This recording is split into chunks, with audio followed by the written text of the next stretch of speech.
Hello student, आज आपण differentiation या चॅप्टरमधला पुढचा जो पॉईंट आहे जॉमेट्रिकल मिनिंग ऑफ डेरिव्हेटिव्ह तो बघणार आहोत। जॉमेट्रिकल मिनिंग ऑफ डेरिव्हेटिव्ह जो आहे तो रिलेटेड टू टँजेंट आहे आणि हे समजण्यासाठी आपल्याला एक ग्राफिकल रिप्रेझेंटेशन समजून घ्यावं लागेल। या ग्राफिकल रिप्रेझेंटेशनमध्ये हा एक ग्राफ आहे y f of x चा आणि ह्या ग्राफच्या एका पॉईंटसाठी कुठलाही पॉईंट कन्सिडर करा। मी तो कन्सिडर केला पी या लेटरनी। ह्या पॉईंटसाठी ही जी टँजेंट आहे त्याचा आपल्याला स्लोप कॅल्क्युलेट करायचा आहे। प्रत्येक पॉईंटमधनं एक आणि एकच टँजेंट पास होऊ शकते। याच कन्सेप्टवर ही डिपेंड आहे सोल्युशनची व्हॅल्यू। हा जो पी आहे त्याचे कोऑर्डिनेट्स आपल्याला कन्सिडर करायचे, अदरवाइज आपण पी चे कोऑर्डिनेट्स कसे घेतो एक्स वाय च्या फॉर्ममध्ये। आता इथे आपण ही जी टर्म आहे ती रिप्रेझेंट केली आहे ए आणि एफ ऑफ ए च्या फॉर्ममध्ये। का तर इथे एक्स ॲक्सिसवर हा समथिंग ए आपल्याला पॉईंट मिळेल जी व्हॅल्यू काहीतरी आहे आणि ती सपोज करूया आपण एक्स ची व्हॅल्यू जी इथे इंडिकेट केली आहे ए च्या फॉर्ममध्ये। एक्स इज इक्वल टू ए आणि ह्या टर्मसाठी वाय किती असेल तर ते आपल्याला कॅल्क्युलेट करायचे आणि ते फंक्शन वरून कॅल्क्युलेट केलं। फंक्शनची व्हॅल्यू काय आहे y is equal to F of X आहे। मग मी x च्या ठिकाणी जर x ची व्हॅल्यू सबस्टिट्यूट केली तर टर्म कशी होते एफ ऑफ ए होते आहे। ही एफ ऑफ ए ची जी टर्म आहे ती y ची टर्म आहे आणि म्हणून ती इंडिकेट केली आहे y च्या ठिकाणी एफ ऑफ ए च्या फॉर्ममध्ये। हा जो p कोऑर्डिनेट आहे तो पहिल्यांदा आपल्याला समजला की मग पुढचे कॅल्क्युलेशन इझी जाते। आणि आपल्याला ह्या टँजेंटचा जो स्लोप आहे तो कॅल्क्युलेट करण्यासाठी सपोज करूया अदर एक पॉईंट जो आहे काही डिस्टन्सवर। आता हा डिस्टन्स मी दाखवताना थोडासा लांब दाखवलेला आहे, पण सपोज करायचं नेहमीच आपण डेरिव्हेटिव्हमध्ये जेव्हा h इंडिकेट करतो तेव्हा त्या h ला म्हणतो small increment in x। x मधली ती स्मॉल इन्क्रिमेंटची व्हॅल्यू असते। सिमिलर वेनी इथे मी a प्लस h जर हा a असेल तर त्याच्यामध्ये स्मॉल इन्क्रिमेंट आपण काय लिहू शकतो a प्लस h च्या फॉर्ममध्ये ही टर्म लिहू शकतो।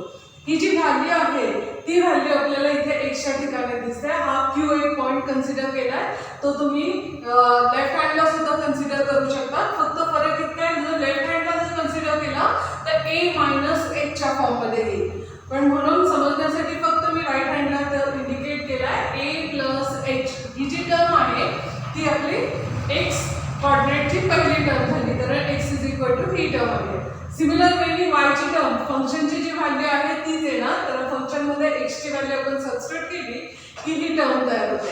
आता या केसमध्ये हा जो लेंथ आहे p टू q ह्याचा जर मला कॅल्क्युलेशन स्लोपचं वाईज काढायचं असेल, स्लोप ऑफ पॉईंट या दोन पॉईंट मधला जर स्लोप कॅल्क्युलेट करायचं असेल तर आपल्याकडे एक फॉर्म्युला आहे।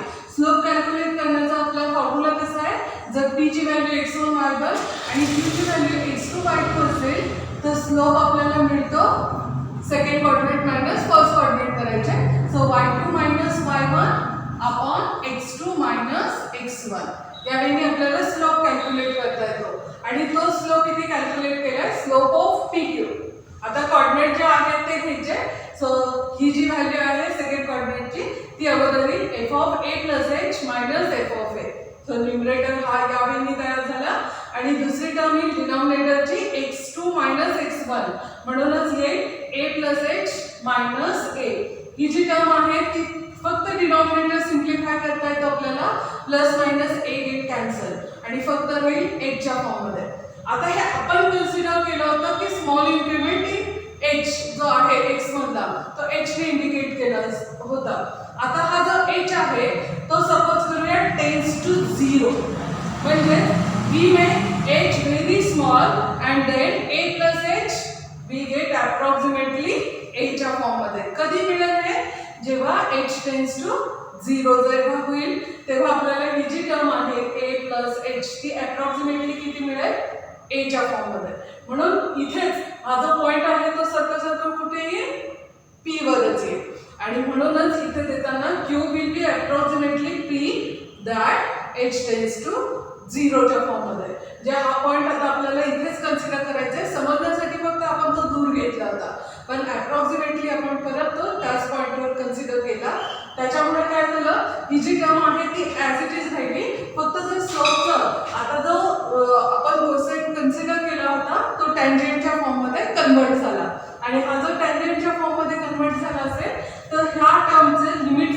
घ्यायचा. Limit as Q tends to P, हा जो क्यू आहे तो टेन्स टू पी जर झाला, slope of P Q will be limit H tends to 0 of that term.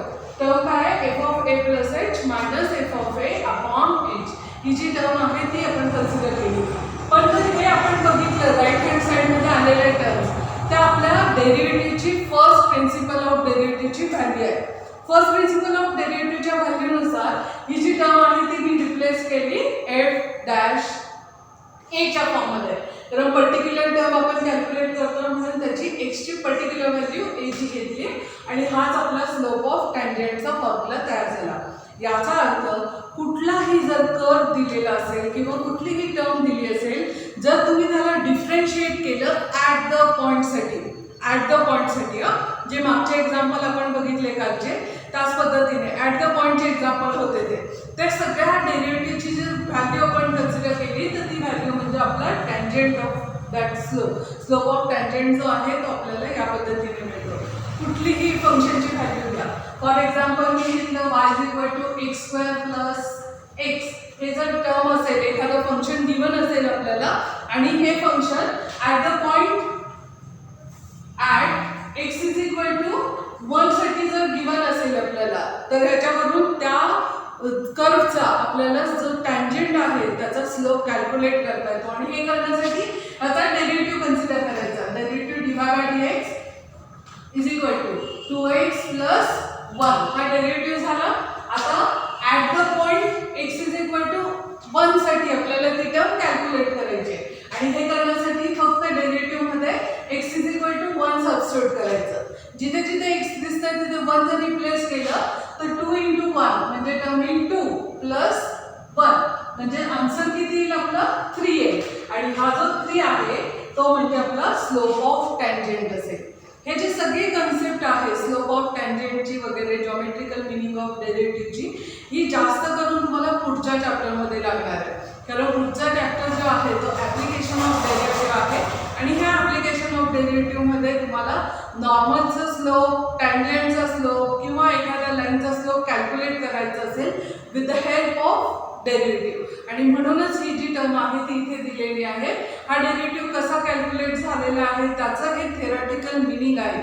हे थेरॉटिकल मिनिंगवरून फक्त आपल्याला काय लक्षात आलं की स्लोप ऑफ टँजेंट जर हवं असेल तर आपल्याला ते फंक्शन डिफरेन्शिएट करावं लागतं ॲट द पॉईंटसाठी.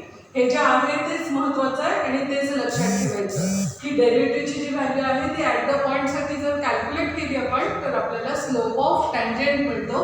आणि मग नंतर आपल्याला त्याच्यावरून इक्वेशन वगैरे ज्या काही गोष्टी विचारल्या जातील त्या आपल्याला पुढे विचारतील, त्या पद्धतीने कॅल्क्युलेशन करायचं आहे. हे आहे जॉमेट्रिकल मिनिंग ऑफ डेरिव्हेटिव्ह किंवा त्याचं टँजेंटचा जो स्लोप आहे तो यावेळी कॅल्क्युलेट करायचा. आता जी पुढची कन्सेप्ट आहे ज्याच्यावर एक्झरसाइज डिपेंड आहे, त्याच्यावर एक्झरसाइजमध्ये प्रॉब्लेम्स दिलेले नाही आहेत, ते पुढच्या चॅप्टरमध्ये प्रॉब्लेम्स आहेत. एक्झरसाइजमध्ये पुढच्या एक्झरसाइजमध्ये ह्या टर्मवर जे काही असेल ते प्रॉब्लेम्स असतील. आणि डेरिव्हेटिव्हची पुढची कन्सेप्ट आहे डेरिव्हेटिव्ह ऑफ इनव्हर्स फंक्शन. मागच्या वर्षी आपण फंक्शनचे वेगवेगळे प्रकार बघितले, त्याच्यामध्ये एक इनव्हर्स फंक्शनमध्ये पण प्रकार बघितला ज्याच्यामध्ये डोमेन आणि कोडोमेनमध्ये जेव्हा आपण इंटरचेंज करतो तेव्हा जे फंक्शन तयार होतं त्याला आपण इनव्हर्स फंक्शन असं म्हणतो. तेच इनव्हर्स फंक्शनची इथे डेफिनेशन दिली आहे. इफ y = f(x) हे जर जनरल फंक्शन असेल, y = f(x) is a function, then x domain आणि कोडोमेन ह्याच्यामध्ये जर आपण इंटरचेंज केलं तर टर्म कशी होते x फंक्शन रेज टू -1 लिहायचं आणि त्याला वाचायचं कसं inverse of y. Function inverse of y exist is the inverse of the given function. त्या गिवन फंक्शनचा तो इनव्हर्स असेल आणि याच वेळी तो इनव्हर्स कॅल्क्युलेट केला जाईल. कुठल्याही फंक्शनचा आपल्याला इनव्हर्स जर कॅल्क्युलेट करायचं असेल तर त्याच्या डोमेन आणि कोडोमेनमध्ये इंटरचेंज करता येतं. बेसिक फक्त लक्षात ठेवलं ना की व्हेरिएबलमध्ये इंटरचेंज करायचं आहे. इथे y ची टर्म आहे तर ती टर्म कशी आली पाहिजे x एवढं जरी लक्षात आलं तरी इनव्हर्स फंक्शनची ही टर्म तुम्हाला बऱ्यापैकी सॉल्व्ह करता येईल. आता त्याच्यासाठी एक थेरम पण आहे. जसं आपण कॉम्पोजिट फंक्शनमध्ये एक थेरम बघितला होता, कॉम्पोजिट फंक्शनचा थेरमला आपण चेन रूल म्हटलं होतं, तसंच हा एक थेरम आहे ज्याचं प्रूफ मी देणार नाही आता. तुम्हाला कॉम्पोजिट फंक्शनचा डेरिव्हेटिव्हचा जो थेरम आहे तो जसा सॉल्व्ह करायचा आहे आपल्याला तसाच आणि त्याच वेळी ही थेरमची व्हॅल्यू सॉल्व्ह करायची आहे. पुस्तकामध्ये हा थेरम दिलेला आहे, टेक्निकली त्या स्टेप्स आहेत, त्यामुळे हा थेरम मी सॉल्व्ह करून देणार नाही. फक्त स्टेटमेंटकडे लक्ष द्या. थेरम पुस्तकामध्ये आहे तो लिहून काढायचा आहे. कंपल्सरी थेरम हा लिहून काढायचा आहे, कारण थेरम सुद्धा महत्त्वाचे असतात. पण डेरिव्हेटिव्हचे थेरम खूप सोपे आहेत, लगेच तुम्हाला कॅल्क्युलेशन करता येईल. जसा कंपोजिट फंक्शनचा डेरिव्हेटिव्ह केला किंवा आपण 11वीमध्ये u + v, u - v, u × v वगैरे यांचं जे डेरिव्हेटिव्ह फॉर्म बघितलं ते सेम वेनी हा पण थेरम जो आहे तो सॉल्व्ह करायचा आहे आणि त्याच पद्धतीने टेक्निकली ते स्टेप येतील. सो स्टेटमेंट आपण बघूया. स्टेटमेंट काय आहे? Suppose y = f of x is a differentiable function of x on and interval दिला आहे. इंटरवल, मग तो इंटरवल i च्या फॉर्ममध्ये दिलेला आहे. i is a integer number, मग तो कसाही असेल आणि काही त्याच्या टर्म व्हॅल्यू असते. जर ही टर्म असेल interval i and y is 1 1 and onto function, हे महत्त्वाचं आहे, कारण जेव्हा इन्व्हर्स फंक्शन एक्झिस्ट होतं तेव्हा y हा कंपल्सरी 1 1 फंक्शन आणि ऑन टू फंक्शनच्या फॉर्ममध्ये असला पाहिजे. हे टाईप जे आहेत ते 11वीमध्ये आपण घेतलेले होते. 1 1 ऑन टू इंटू ह्या फंक्शनला आपण 11वीमध्ये लिहिलेलं होतं किंवा सॉल्व्ह केलं होतं. ज्यांना लक्षात नाही येते त्यांनी 11वीचा फंक्शन हा चॅप्टर कंपल्सरी वाचायचा. y is 1 1 and onto function and dy/dx is not equals to 0. Condition महत्त्वाची आहे, ती 0 नसायला पाहिजे. त्याचं रिझन खाली आहे. On i also if function inverse of y is differentiable on function i, किंवा इंटरवल i वर तो जर डिफरन्शिएबल असेल तर देन आपल्याला टर्म लिहिता येते dx/dy is equal to 1/dy/dx. ही जर टर्म ऑब्झर्व केली तर लक्षात येईल. ही टर्म इकडे शिफ्ट केली तुम्ही तर dx/dy into dy/dx is equal to 1 सुद्धा लिहिता येईल. ही टर्म फक्त मी इकडे शिफ्ट केली, इकडे डिवायडेशन इकडे गेलं की ते मल्टिप्लिकेशनच्या फॉर्ममध्ये येईल. हा डीवायला डिवाय, dxला dx जर कॅन्सल झालं तर टर्म व्हॅल्यू येते 1च्या फॉर्ममध्ये. किंवा व्हेरिएबलमध्ये इंटरचेंज केलं तर एकमेकांच्या रेसिप्रोकल फॉर्ममध्ये ती टर्म्स लिहिता येते. एकमेकांच्या रेसिप्रोकल फॉर्ममध्ये म्हणजेच dy/dx ची जरी व्हॅल्यू मला घ्यायची असेल तर ही टर्म मी जर इथे कन्सिडर केली तर ही इकडे जाईल, म्हणजे 1/dx/dy. हे लक्षात ठेवायचं. इन्व्हर्समध्ये जी व्हॅल्यू आहे ती एकमेकांचे रेसिप्रोकल फॉर्म आहेत, ते व्हेरिएबलच्या रेसिप्रोकल फॉर्म हे इथे कन्सिडर होईल किंवा ही इथे कन्सिडर होईल. यावेळी टेक्निकली जर आपण सॉल्व्ह केलं तरी मिळतं. हेच फक्त वेगळ्या अर्थाने फंक्शनच्या फॉर्ममध्ये इंडिकेट केलंय. Derivative of inverse function is 1/f of x. Sorry f dash म्हणजे इथे डेरिव्हेटिव्ह पाहिजे.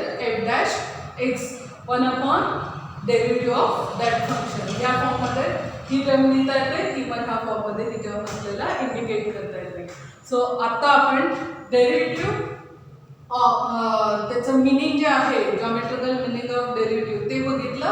ज्याच्यामध्ये एखादा जर स्लोप कॅल्क्युलेट करायचा असेल टँजेंटचा, पर्टिक्युलरली टँजेंटचा स्लोपचा फॉर्म्युला जो आहे तो आपल्याला घेता येईल derivative of function at the point. म्हणजेच ती टर्म इंडिकेट केली आहे f(x) is equal to slope of tangent. यावेळी ती टर्म आपल्याला इंडिकेट केलेली आहे. ह्याच्यावर प्रॉब्लेम्स नाही आहेत आता, फक्त प्रॉब्लेम्स ह्या टर्मवर आपल्याला सॉल्व्ह करायचे आहेत. आणि हे सॉल्व्ह करत असताना टेक्निक जी आहे ती फंक्शनची यावेळी काही प्रॉब्लेम्स आपल्याला x is equal to inverse function तयार करून नंतर त्याचा डेरिव्हेटिव्ह कॅल्क्युलेट करायचा आहे. डेरिव्हेटिव्हचा हा फॉर्म्युला कंपल्सरी लक्षात ठेवायचा. इन्व्हर्स फंक्शनचा डेरिव्हेटिव्हचा जो फॉर्म आहे तो असा आहे dx/dy is equal to 1/dy/dx. जर मला dy/dx कॅल्क्युलेट करायचं असेल तर ही टर्म मी इथे लिहिली, म्हणजे dy/dx. जर टर्म dy/dx कॅल्क्युलेट करायचं असेल तर टर्म मी 1/dx/dy. त्यावेळी सुद्धा हा इन्व्हर्स फंक्शन लिहिता येतो. हे सगळं जे आहे ते थेरॉटिकल आहे. याच्यानंतरच्या तासाला आपण जे काही प्रॉब्लेम्स आहेत इन्व्हर्स ट्रिग्नोमेट्रिक फंक्शनचे ते डायरेक्टली प्रॉब्लेम्स बघणार आहोत। ह्याच्यासाठी तुम्हाला कंपल्सरी ट्रिग्नोमेट्री आणि बाकीच्या ज्या गोष्टी आहेत त्या पाठ असणं गरजेचं आहे।